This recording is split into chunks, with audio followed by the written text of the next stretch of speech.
सीतेला रावणानं पळवून नेल्याचं कळल्यावर प्रभू रामचंद्रांनी वानर सेनेसह लंकेवर स्वारी केली. लंकेश्वर रावण आपल्या राक्षस सेनेसह सज्ज झाला. प्रभू रामचंद्रांकडे लक्ष्मणासह अंगद, जांबुवंत, सुग्रीव, हनुमान असे एकाहून एक सरस आणि बलवान वानर होते.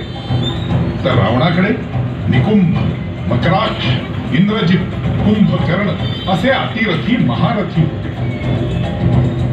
या दोन्ही सैन्यात अतिशय तुंबळ युद्ध झालं. दोन्ही सैन्यांमध्ये अनेक वीर युद्धात धारातीर्थी पडू लागले. श्रीराम आणि लक्ष्मणानं आपल्या अमोघ बाणांनी रावणाच्या सैन्याला सळो की पळो करून सोडले.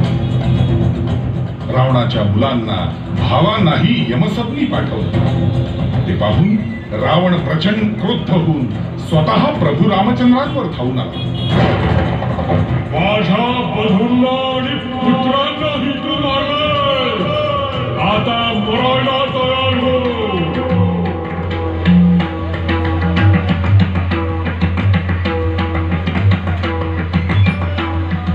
प्रभू श्रीराम आणि लंकाधिपती रावण एकमेकांसमोर सिंहासारखे उभे ठाकले आणि त्यांच्यात घनघोर युद्ध सुरू झालं.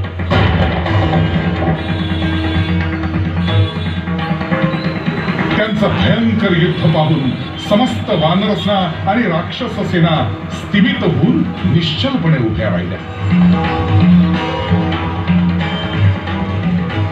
श्रीरामांनी त्याला हजारो बाणांची वृष्टी करत प्रत्युत्तर दिलं.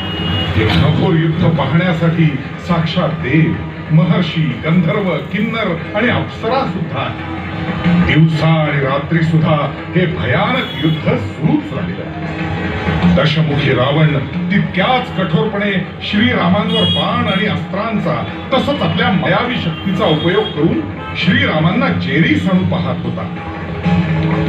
प्रभू रामचंद्रांनी शौर्यानं आणि कुशलतेनं त्या 10 तोंडाच्या रावणाच्या डावीकडील 2 मस्तकांचा आपल्या बाणानं वेध घेतला.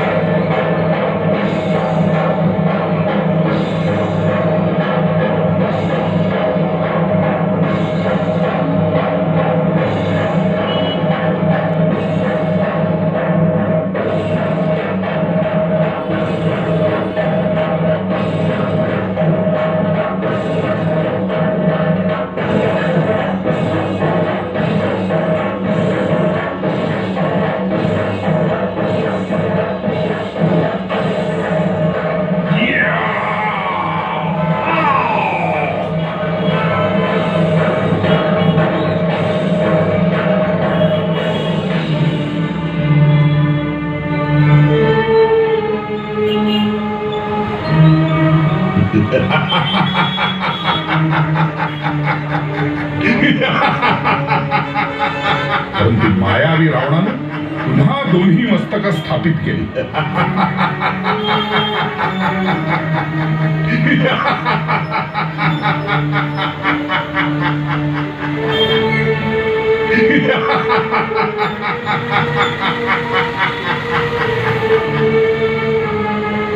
त्या रघुवीरानं पुन्हा एकदा बाण मंत्रून त्या दशानन रावणाच्या उजव्या बाजूच्या 2 मस्तकांचा वेध घेतला.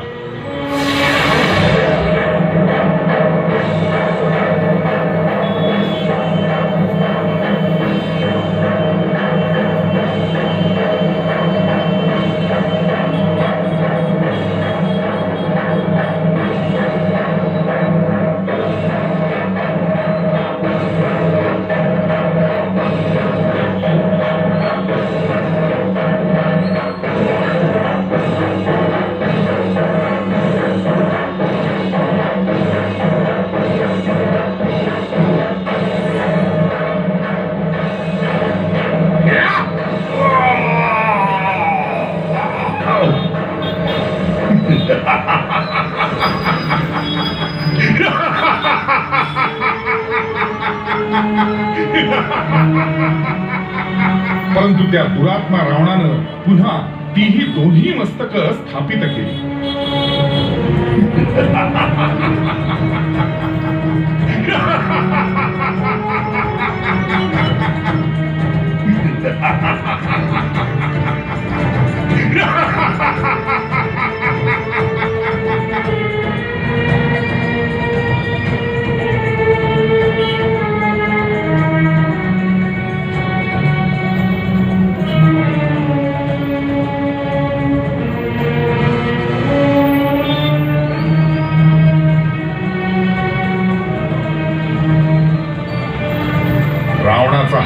मायावी खेळ विभीषण जाणून होता. त्यानं प्रभू रामचंद्रांच्या कानामध्ये एक अत्यंत गुप्त बातमी सांगितली.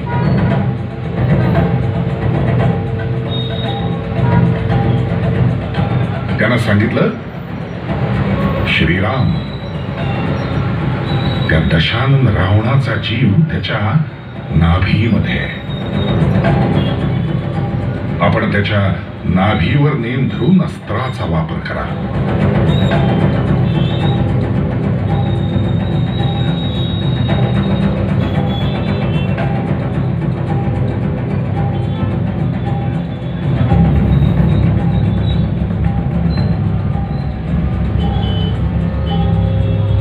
हे ऐकताच प्रभू रामचंद्रांनी ब्रह्मास्त्र सिद्ध केलं आणि नेम धरून रावणाच्या नाभीवर बाण सोडला.